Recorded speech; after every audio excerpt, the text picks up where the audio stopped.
the news that Caitlin Clark is out with a groin injury.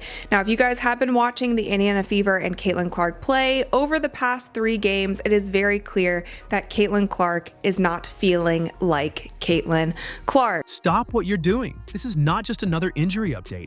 This is a full-blown crisis in the WNBA. Caitlin Clark, the rookie phenom, the league's lifeline, the golden ticket to mainstream relevance, is out again.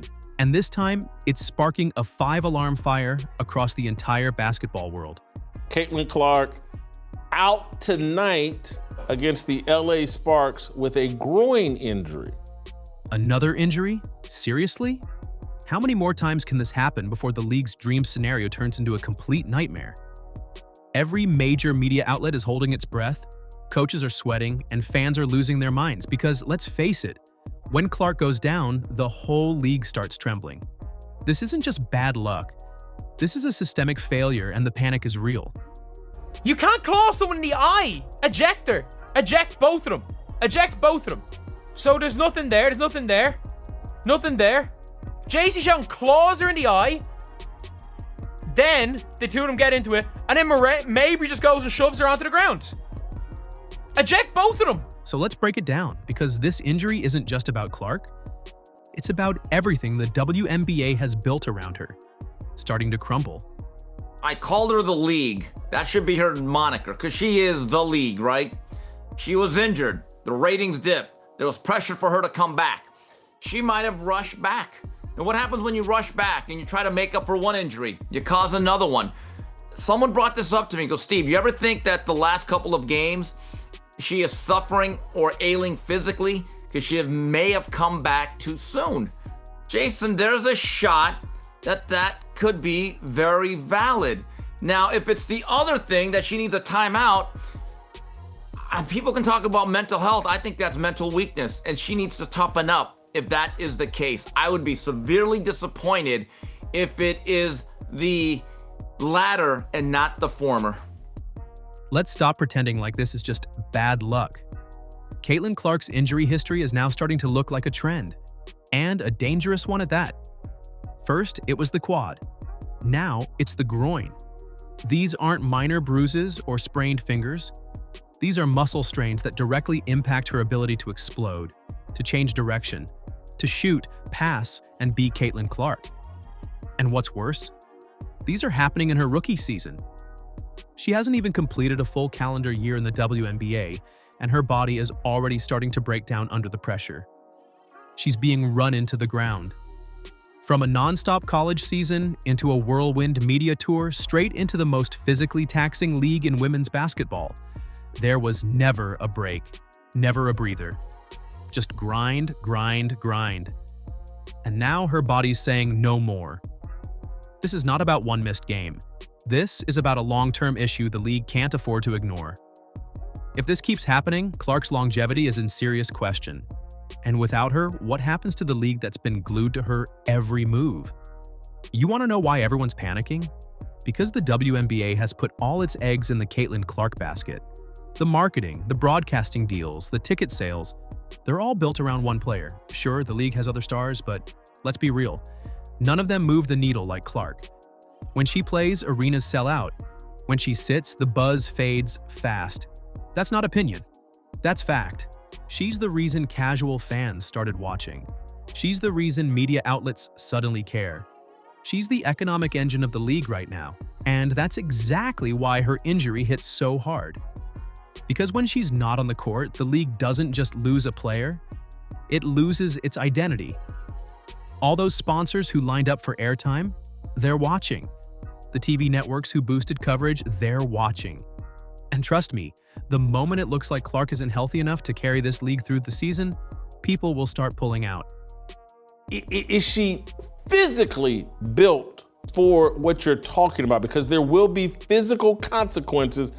These women play rough. They're being allowed to play rough. It's like there doesn't seem to be any protection of her from the referees. And this is where the hostility of this league, you have referees, particularly the female referees, they're all feminists. They're all leftists. they probably have a tiny bit of bias against Caitlin Clark, just like the rest of that league, and I think that impacts how she's officiated. The WNBA's gamble on a single star is starting to look dangerously short-sighted. Let's not sugarcoat it. The Indiana Fever are not a playoff contender. They're not even a well-rounded squad. What they are is a Caitlin Clark dependency machine. Take her off the floor, and the whole operation collapses. Against the Los Angeles Sparks, the Fever were down by just 3 going into the fourth quarter. And then what happened? A Harmoncourt-Taisenhet implosion. That wasn't just a poor quarter, that was a complete emotional and tactical breakdown. And the worst part?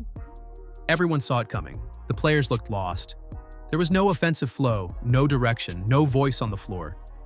Caitlin usually runs the show. Her presence, her passing, her shot selection, it all gives the Fever rhythm and purpose. When she's not there, it's like someone unplugged the controller. The rest of the team stood around, hoping someone else would take over. But no one did.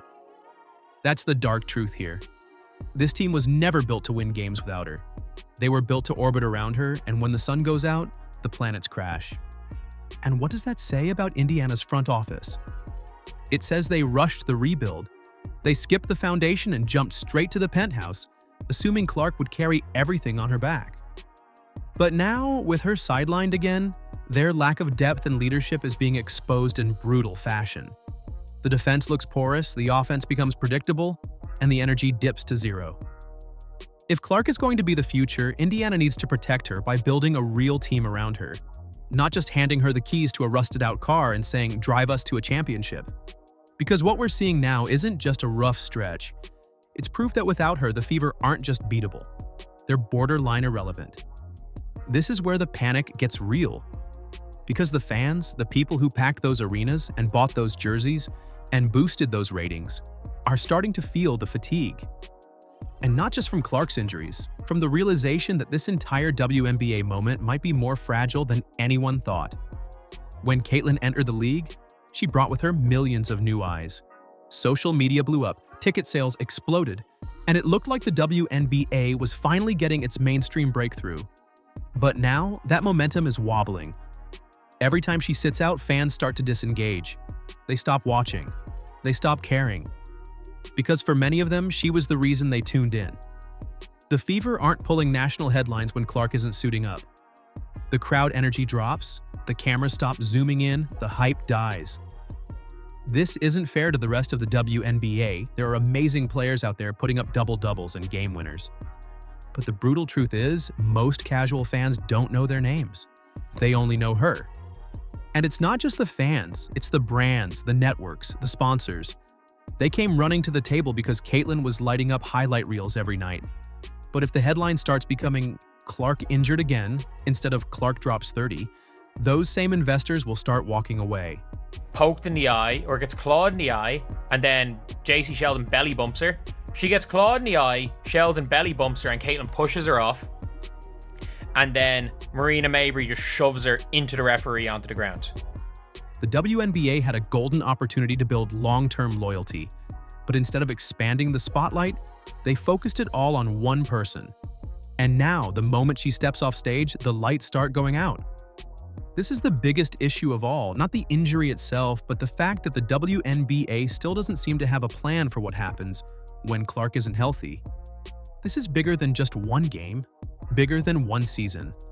This is about the future of the entire league, and whether its leaders are capable of sustaining the momentum they've finally created. Right now, they're acting like Clark is indestructible. Like she can play 40 games in 100 days, carry the media load, be the face of the sport, and somehow avoid breaking down. That's fantasy. That's delusion. If the WNBA doesn't start putting long-term protection around Caitlin, and soon, we're looking at a disaster in the making. They need to pace her minutes, adjust the travel schedule, give her real rest, and most of all, stop building the entire ecosystem around her.